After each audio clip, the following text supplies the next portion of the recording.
अस्सलाम वालेकुम friends. Drama serial मन्नत मुराद आखिरकार इख्तिताम पजीर हो रहा है।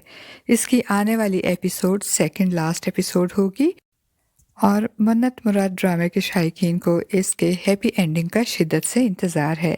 इसकी आने वाली एपिसोड में हम देखेंगे कि अज़रा और अत्थर की कोशिशों से मन्नत और मुराद सुलह कर चुके होंगे और अत्थर और अज़रा के फ्लैट में इनकी एक दूसरे से अक्सर मुलाकातें भी होती हैं और दोनों एक बार फिर एक दूसरे से तजदीद मोहब्बत करेंगे और एक साथ ज़िंदगी गुजारने के वादे भी करेंगे।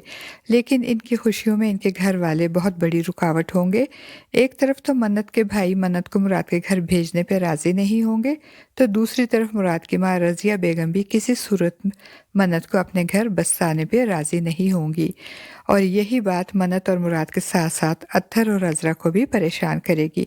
मुराद की परेशानी की एक वजह और भी होगी और वो ये कि इसकी माँ अब इसकी कज़न सितारा के साथ मुराद की दूसरी शादी पे बज़िद होंगी और मुराद इस शादी को रुकवाने के सिलसिले में अत्थर से मदद की दरख्वास्त करेगा। तो अत्थर रज़िया बेगम को फ़ोन करके कहेगा कि अगर आपने मुराद की खुला से पहले इसकी दूसरी शादी करवाने की कोशिश की तो मन्नत इस पे केस कर देगी और मुराद को जेल भी हो सकती है। और रज़िया बेगम तो मुराद के जेल जाने की बात सुनकर परेशान हो जाएगी और मुराद की दूसरी शादी का ख्याल मुलतवी कर देगी, जिस पे मुराद बहुत खुश होगा कि इसकी दूसरी शादी मुलतवी हो गई है और वो खुशी खुशी अतर को अपने और मन्नत के सुलह के बारे में भी बता देगा और ये भी बता देगा कि मन्नत खुला का केस वापस लेने के लिए तैयार है। तो अत्थर मुराद से पूछेगा कि सुलह तुम्हारे और मन्नत के दरमियान हो गई है और मन्नत ने तुम्हारे साथ रहने पर रजामंदी दे दी है, इसके घर में जाने के लिए नहीं जहां तुम्हारी बहनें रहती हैं। अत्थर की बात सुनकर मुराद परेशान हो जाएगा क्योंकि इसने तो इस बारे में सोचा ही नहीं था। अब देखते हैं कि मुराद इस बार मन्नत की खुशियों के लिए क्या कदम उठाएगा।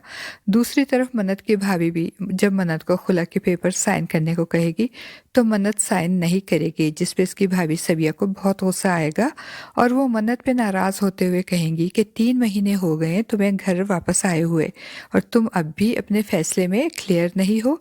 मुझे साफ साफ बताओ कि क्या चल रहा है तुम्हारे दिलो दिमाग में और तुम्हारी ज़िंदगी में। तो मन्नत इनको बता देगी कि वो मुराद से मोहब्बत करती है, इससे मिलती रहती है और इसके साथ सुलह कर चुकी है। तो इसकी भाभी को मज़ीद गुस्सा आ जाएगा मन्नत की बातें सुनकर, जिसमें मन्नत इन्हें समझाने की कोशिश करते हुए कहेगी कि भाभी मैंने कुछ गलत नहीं किया, सुलह ही की है।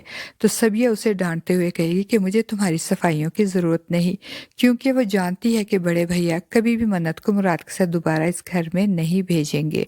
मुराद सितारा से अपनी शादी रुकवाने पे बहुत खुश होगा, मगर इसकी खाला और सितारा बहुत नाराज़ होंगी। इसकी खाला मुराद को अपना और सितारा का जेवर देते हुए कहेंगी कि ये बेचकर मन्नत को हक महर की रकम अदा करो, इसे तलाक देकर इसे पीछे छुड़वाओ ताकि तुम्हारी और सितारा की शादी हो सके। अभी ये बातें हो रही होंगी कि मुराद की छोटी बहन निगी आकर बताएगी कि मन्नत भाभी के घर से फ़ोन आया है और ये बात सुनकर मुराद के तो हाथों के तोते ही उड़ जाएंगे और वो सोचने लग जाएगा कि यकीनन मन्नत और इसके सुलह की बात इसके घर वालों को पता चल गई है, इसीलिए तो मन्नत के घर से फ़ोन आया है और अब ये बात इसके घर वालों को भी मालूम हो जाएगी कि अब इनकी तलाक नहीं होगी क्योंकि ये दोनों सुलह कर चुके हैं। फ्रेंड्स, आपको क्या लगता है ये खबर सुनकर रज़िया बेगम और बड़े भैया कैसे रिएक्ट करेंगे? अपनी राय का इजहार कमेंट बॉक्स में ज़रूर कीजिएगा।